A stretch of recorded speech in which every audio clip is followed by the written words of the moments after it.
teacher and activist, the Reverend James Lawson.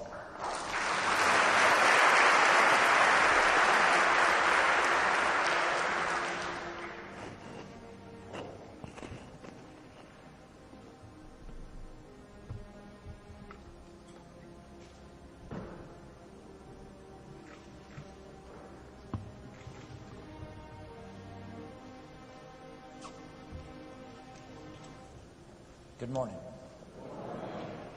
Distinguished guest, John Miles, Lewis family and friends, Lauren, I thank you for inviting us to be here today. John's story began on a tiny farm in Troy, Alabama, a place so small, he said you could barely find it on the map. Dr. Weinach talked about the chickens. I did a little research. Every morning he would rise before the sun to tend to the flock of chickens. He loved those chickens. Already called to be a minister who took care of others, John fed them and tended to their every need, even their spiritual ones. For John baptized them, he married them, and he preached to them. When his parents claimed one for family supper, John refused to eat one of his flock. Going hungry was his first act of nonviolent protest. He also noted in later years that his first congregation of chickens listened to him more closely than some of his colleagues in Congress.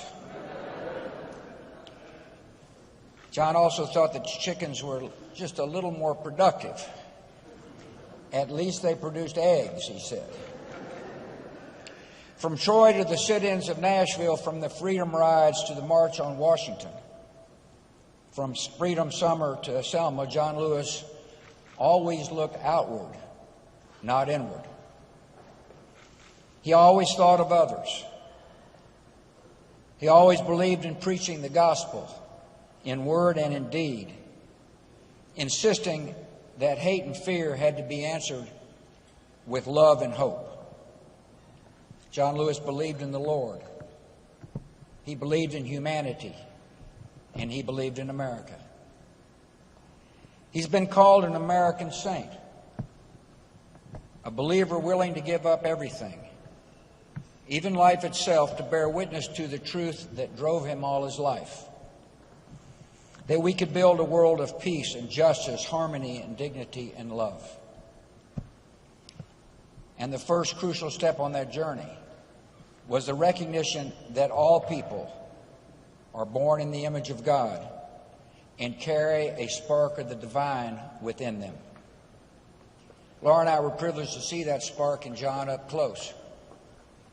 We worked with him to bring the National Museum of African American History and Culture to the Washington Mall. He was instrumental in the Emmett Till Unsolved Civil Rights Crimes Act, which I signed to seek resolution in cases where justice had been too long denied. And we will never forget joining him in Selma, Alabama for the 50th anniversary of his march across the Edmund Pettus Bridge, where we got to watch President Barack Obama thank John as one of his heroes.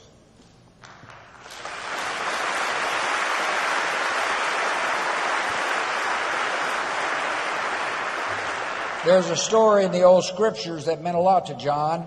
In the Hebrew Bible, the Lord is looking for a prophet. Whom shall I send, God wonders, and who will go for us?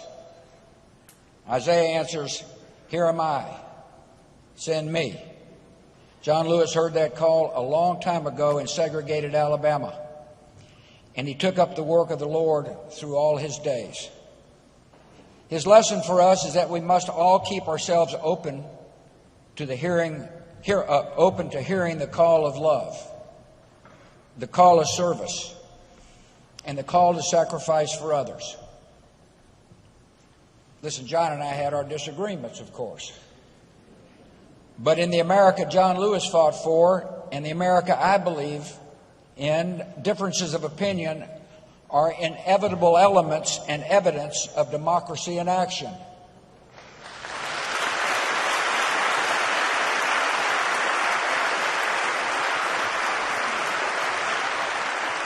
We, the people, including congressmen and presidents, can have differing views on how to perfect our union, while sharing the conviction that our nation, however flawed, is at heart a good and noble one. We live in a better and nobler country today because of John Lewis and his abiding faith in the power of God, in the power of democracy, and in the power of love to lift us all to a higher ground. The story that began in Troy isn't ending here today, nor is the work.